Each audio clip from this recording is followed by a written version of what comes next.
So I wanted to say just one other quick thing about the schedules. And part of me is like a little embarrassed and nervous only because obviously I'm not an expert in this and I don't know if I'm suggesting things that are stupid or that you guys think like, oh my God, why is she making us do this? I don't know if these are good ideas or not, but I was thinking like one thing we do in speech therapy with kids is with certain things, especially when they're older, we have them start tracking themselves. So, because these sheets will be laminated, my only other idea was for you to just be honest and share with Max.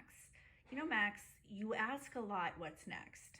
And we've told you, we have it here. You can see what's next. We've shared with you your schedule, what's happening next. So, Max, we really want to lessen the number of times you ask, but we want you to feel comfortable and know what's happening next. So this is what we're going to do, Max. And then you could just explain to him like, I'm going to tell you, Max, I promise, I'm going to show you at each work block what you have to do and what's next. And Max, we're going to go over your schedule and what's left in the day as often as we need to do, like, before every work block. We're going to do that. And so you really shouldn't need to ask me all the time what's next. And when you do, Max, I want you to keep track of it. And maybe even let him on his sheet with a dry erase marker write a tally. Like you could be like, oh, Max, you just asked me what's next, but we've been over that a bunch of times. Make a tally on your sheet.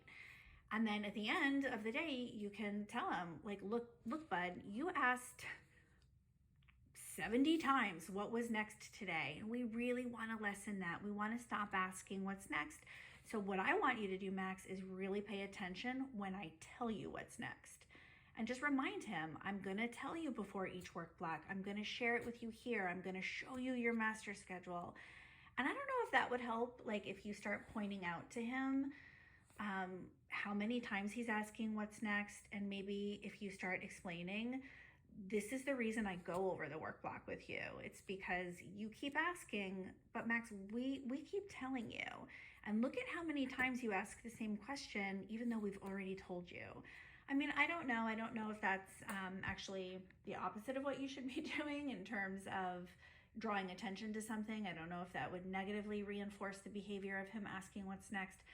I'm not really sure, but maybe he'll start to get it, like, oh my God, I really do ask the same question over and over, and they are telling me. I'm not sure if that kind of self-tally thing would be helpful or if it would work, but that was something else I was thinking about.